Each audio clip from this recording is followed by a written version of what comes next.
రాష్ట్ర state vice ప్రెసిడెంట్గా పనిచేస్తున్నాను. ఈరోజు తెలంగాణ రాష్ట్ర బడ్జెట్ స్కూల్స్ అసోసియేషన్ బీస్మార్ట్ budget schools management association of Telangana రాష్ట్ర కార్యవర్గ సమావేశాన్ని నిజామాబాద్ ప్రెస్ క్లబ్లో ఏర్పాటు చేయడం జరిగింది.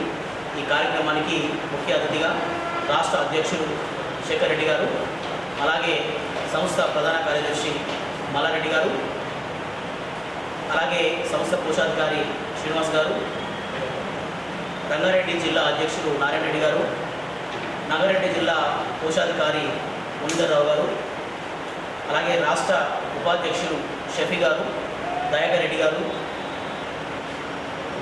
జలంధర్ రెడ్డి గారు, రాష్ట్ర వర్కింగ్ ప్రెసిడెంట్ జలంధర్ రెడ్డి గారు, నందురెడ్డి గారు, మిగతా మిత్రులందరూ కూడా ఈ కార్యక్రమానికి హాజరయ్యారు. ఈరోజు ఆర్మూర్ డివిజన్లో కొత్తగా ఏర్పడిన అసోసియేషన్ పదవి బాధ్యతలు కార్యక్రమాలకు రాష్ట్ర కార్యవర్గం హాజరవడం జరిగింది. బీస్మార్ట్ అసోసియేషన్ తెలంగాణ రాష్ట్ర వ్యాప్తంగా ఉన్న ప్రైవేట్ స్కూల్స్ అన్నింటినీ ఏకతాటిపై తీసుకొచ్చి ఒక ఐకమత్యంగా ప్రైవేట్ స్కూల్స్ ఎదుర్కొంటున్న సమస్యల్ని సంఘటితంగా ఎదుర్కోవడానికి, ప్రభుత్వానికి తెలంగాణలో అత్యుత్తమ విద్యా ప్రమాణాలను పెంచడానికి, ప్రభుత్వానికి చేదుడుగా ఉండడానికి ఈ సంస్థను ఏర్పాటు చేయడం జరిగింది. సంస్థ అధ్యక్షులు ఫౌండర్ ప్రెసిడెంట్ శేఖర్ రెడ్డి గారి ఆధ్వర్యంలో ఇప్పటివరకు దాదాపుగా 20 జిల్లాలకు విస్తరించి ఈరోజు మీ ముందు నిజామాబాద్ ప్రెస్ క్లబ్లో సమావేశాన్ని ఏర్పాటు చేశాం. సమావేశానికి మీడియా చేసిన మీడియా మిత్రులందరికీ కూడా పేరున కృతజ్ఞతగా ఉన్నాం. తెలంగాణ వ్యాప్తంగా ఉన్న private schools association private schools ఎదుర్కొంటున్న సమస్యలకు వాటన్నిటినీ పరిష్కారం దిశగా అటు ప్రభుత్వానికి ఇటు ప్రైవేట్ స్కూల్స్ మధ్యగా వారధిగా ఉండడానికి ఈ బీస్మార్ట్ను ఏర్పాటు చేయడం జరిగింది. ఇది దాదాపుగా మరికొంత కాలంలోనే తెలంగాణ వ్యాప్తంగా ఉన్న జిల్లాలన్నింటిలో కూడా దీన్ని ఏర్పాటు చేయడం జరుగుతుంది. అన్ని జిల్లాలతోటి రాష్ట్ర కార్యవర్గాలు రాష్ట్ర వ్యాప్తంగా కూడా ఏర్పాటు చేసిన తర్వాత రాష్ట్ర స్థాయిలో గొప్ప సమావేశాన్ని ఏర్పాటు చేయాలని కూడా భావిస్తున్నాం. మీరు చూస్తే మిత్రులారా, ప్రైవేట్ స్కూల్స్ గత కొంతకాలంగా రకరకాల సమస్యలు ఎదుర్కొంటున్నాయి. అటు ప్రభుత్వాలు చూస్తే కార్పొరేట్ స్కూల్స్ని, బడ్జెట్ స్కూల్ని, చిన్నపాటి స్కూల్ని కూడా ఒకే గాడిన కట్టి ప్రైవేట్ అనే ట్యాగ్ లైన్ తగిలించి అందరినీ ఒకే గాడిన కడుతున్నారు. మరి అలాంటి పరిస్థితుల్లో ఉపాధి కల్పిస్తూ, ఉపాధి పొందుతూ, సమాజంలో విద్యాబుద్ధులు నేర్పిస్తూ అతి తక్కువ ఫీజులతో అత్యున్నతమైన విద్యను అందించాలన్న ఉద్దేశంతో ఏర్పాటు చేయబడిన బడ్జెట్ స్కూల్స్ అన్నింటినీ కూడా ఒక చట్రం కింద తీసుకురావాలన్న ఉద్దేశంతోనే ఈరోజు బీస్మార్ట్ మీ ముందుకు వచ్చింది. మరి మీరు చూస్తే గ్రామాలలో విద్యార్థులు తమ ఉపాధి పొందుతూనే ప్రత్యక్షంగా 25 నుంచి 50 మందికి, పరోక్షంగా 100 మందికి ఉపాధిని ఇస్తూ స్కూల్స్ నెలకొల్పి తక్కువ ఫీజులతోనే బ్రహ్మాండమైన విద్యా ప్రమాణాలు నెలకొల్పుతూ రాష్ట్ర ప్రభుత్వానికి రాష్ట్రంలో విద్యా ప్రమాణాలు మెరుగుగా ఉండడానికి కూడా ప్రైవేట్ స్కూల్స్ అనేవి ఎంతో తోడ్పాటు అందిస్తున్నాయి.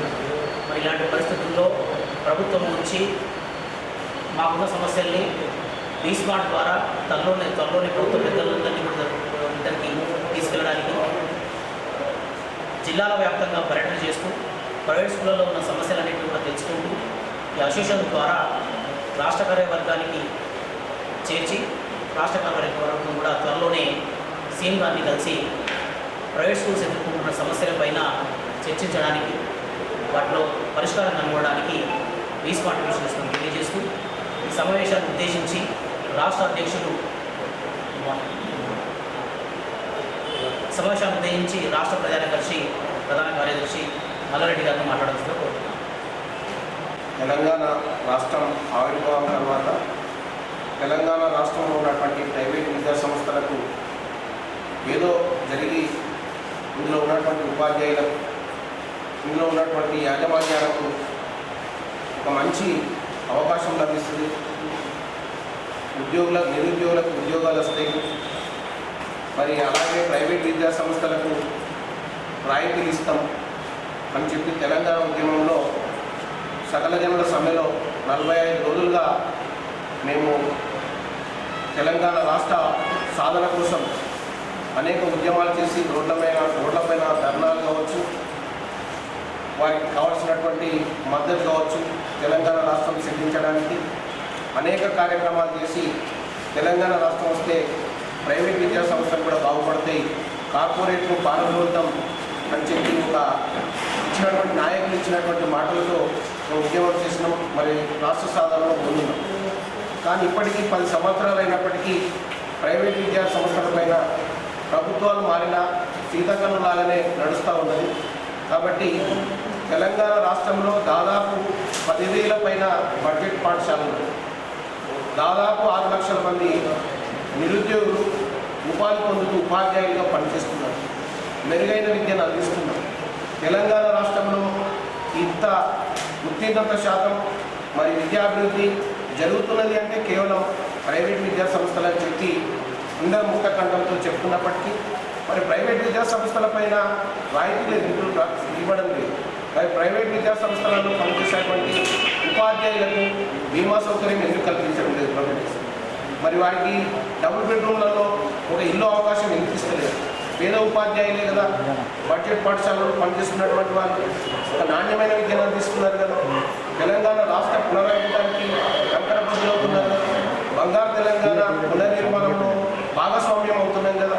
మరి అలాంటి వారిని మమ్మల్ని పట్టించుకొని ఇప్పటికైనా ఈ ప్రభుత్వాలు నడుస్తున్నటువంటి ప్రభుత్వాలు కూడా తప్పకుండా ప్రైవేట్ విద్యా సంస్థలకు ఒక మంచి అవకాశం ఇవ్వాలని చెప్పి ఒక సదుద్దేశంతో ఒక సంకల్పంతో మంచి ఆలోచనతో ముందు వరుసలో నిలపాలని చెప్పి మాకు కూడా ప్రైవేట్ విద్యా సంస్థలు నెలకొల్పడానికి మరి నాణ్యమైన విద్యను అందించడానికి స్థలాలు ఇవ్వడం, మరి అందులో రాయితీలు ఇవ్వడం, ఇలాంటి కార్యక్రమాలు చేయాలని చెప్పి గౌరవనీయులు ముఖ్యమంత్రి గారికి మరి తెలంగాణ రాష్ట్ర ప్రభుత్వానికి విజ్ఞప్తి చేస్తూ ఇంకా మాట్లాడుకోకపోతే తెలంగాణ ఉద్యమంలో నేను చేసినటువంటి కృషి అమోఘమైనది, అద్వితీయమైనది, మరి మీ కృషి ఎనలేనిదని చెప్పేటువంటి ప్రభుత్వం ఎప్పుడైనా మరి మేల్కొల్పాలని చెప్పి మరి తెలంగాణ రాష్ట్ర వ్యాప్తంగా ఇప్పుడు ఒక సంఘం బడ్జెట్ పాఠశాలకు అనివార్యమైంది కాబట్టి budget schools management association of Telangana అని చెప్పి ఈస్పాట్ అనే సంఘాన్ని గత జనవరి నెల లోపల 8 నెలల కింద ఈ సంఘాన్ని ఏర్పాటు చేయడం జరిగింది. ఈ సంఘం ఇంతింతాయి వటుడింతాయి అన్న చందంగా రాష్ట్ర వ్యాప్తంగా అన్ని జిల్లాలకు పర్యటిస్తూ అందులో భాగంగా ఈరోజు నిజామాబాద్ జిల్లాలో పర్యటించడం జరిగింది. ఈ నిజామాబాద్ జిల్లాలో ఈరోజు భీమ్గల్ అలాగే ఆర్మూరు డివిజన్లో ఉన్నటువంటి మండలాలకు సభ్యత్వం కల్పించడం, దాదాపు ఈరోజు 400 పాఠశాలకు సభ్యత్వం కల్పించడం, అలాగే మరి ఈ నిజామాబాద్ జిల్లాలో త్వరలో జిల్లా కమిటీలు కూడా ఏర్పాటు చేస్తాం. ఇలాగే రాష్ట్ర వ్యాప్తంగా ఉన్నటువంటి 33 జిల్లాలలో కూడా ఈ బడ్జెట్ స్కూల్స్ను విస్తరించి ఈ సంఘాన్ని బలోపేతం చేసి నాణ్యమైన విద్యను అందిస్తాం. కాబట్టి రాష్ట్ర ప్రభుత్వం కూడా మాకు అన్ని కార్యక్రమాల్లో ముందు వరుసలో ఉంచి వారు కూడా మాకు చేయూతనియాలని చెప్పి మనస్ఫూర్తిగా విజ్ఞప్తి చేస్తా ఉన్నాం. Thank you very much.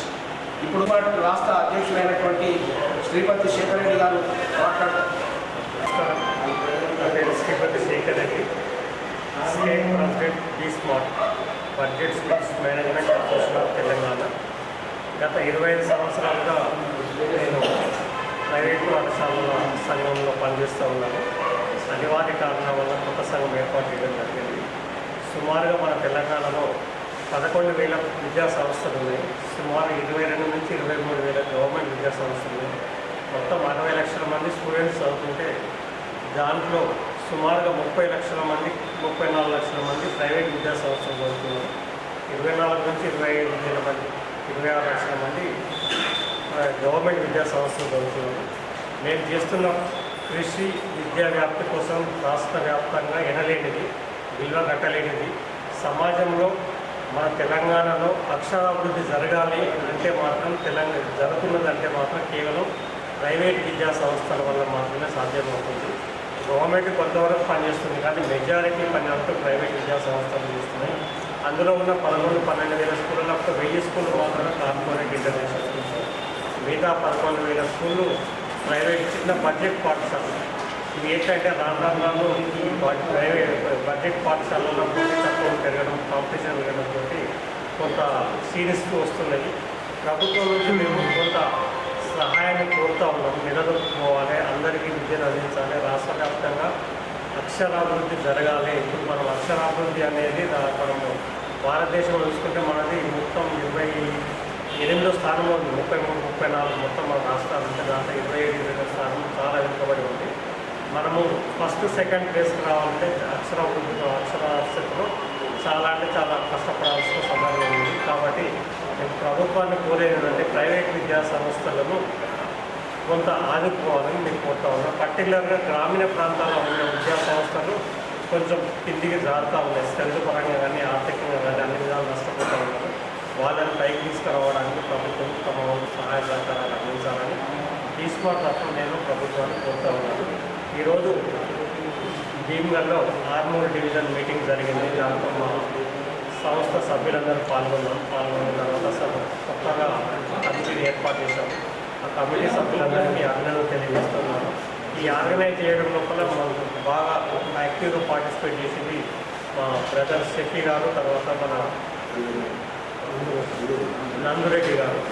కాబట్టి వాళ్ళకు ప్రత్యేక ధన్యవాదాలు తెలియజేస్తున్నాను. ఎప్పటికీ ఇలాంటి సహకారం మీ దగ్గర నుంచి వస్తుందని మేము కోరుతా ఉన్నాము. ఎప్పటికీ ఇలాంటి సహాయ సహకారం అందించాలని మీ అందరినీ అర్థిస్తాను. Thank you. Nandureddy local HM and correspondent. నేను ఈ విద్యా సంస్థను స్థాపించి దాదాపు 30 సంవత్సరాలు కంప్లీట్ అవుతుంది. విద్యా విధానంలో పనిచేస్తున్నటువంటి వ్యక్తిని నేను. సో అసోసియేషన్స్ దాదాపుగా 20 సంవత్సరాల నుంచి అసోసియేషన్స్ నడుస్తున్నాయి. అంతకుముందు బిఫోర్ అసోసియేషన్ ఎట్లుండాలి అనేది దాదాపుగా తెలుసు ఇక్కడ ఉన్న వాళ్ళందరికీ. అసోసియేషన్స్ మనం స్థాపించుకున్నది ఎందుకంటే గవర్నమెంట్తో పోరాడి కొన్ని రైట్స్ సంపాదించుకొని దాంతో అమూల్యమైన అంటే క్వాలిటీ ఎడ్యుకేషన్ ఇవ్వడానికే వాస్తవంగా ఈ అసోసియేషన్స్ ఏర్పాటు చేసుకోవడం జరిగింది. సో ఆల్రెడీ అసోసియేషన్ ఉండే మీ అందరికీ తెలుసు. సో స్మార్ట్ అనేది బడ్జెట్ స్కూల్ అసోసియేషన్ అనేది ఎందుకు వచ్చింది అనేది మీకు ఆల్రెడీ చెప్పడం జరిగింది. ఇక్కడ అసోసియేషన్స్ ఉండగా కూడా అసోసియేషన్ అంటే కొందరు స్వార్థపరులే అనుకోవచ్చు, వాళ్ళ స్వార్థానికి ఉపయోగించుకోవడం జరిగింది. దీంట్లో ఇప్పుడు ఉన్నటువంటి సభ్యులు కూడా అతి ఉత్సాహంగా అసోసియేషన్ ఉంటే బాగుందనేటువంటి టైంలో స్మార్ట్ అనేది రావడం జరిగింది. దీనికి వారి సహకారం అందివ్వడానికి ప్రెసిడెంట్ గారు శేఖర్ రెడ్డి కానీ, సెక్రటరీ గారు నల్లరెడ్డి కానివ్వండి, గజరాజు శ్రీనివాస్ కానివ్వండి, వీళ్ళందరూ మాకు అక్కడ నుంచి రావడం జరిగింది. సో మేము మీ సహకారం కానీ, మీడియం మిత్రుల సహకారం కానీ, మా వాళ్ళ బలం కానీ దాంతో ఈ యొక్క స్మార్ట్ అసోసియేషన్ మేము స్ట్రాంగ్గా తయారు చేసి నీతి నిజాయితీగా ఉండి మా యొక్క రైట్స్తో పోరాడి ఆ రైట్స్ను తీసుకొని మేము బడ్జెట్ స్కూళ్ళను సక్రమంగా నడుపుకోవడానికి మేము ఇవ్వాలంటా ఉన్నాము. ఈ మాటను మేము ముందు చెప్పడానికి ముందుకు వచ్చాము. Thank you so much.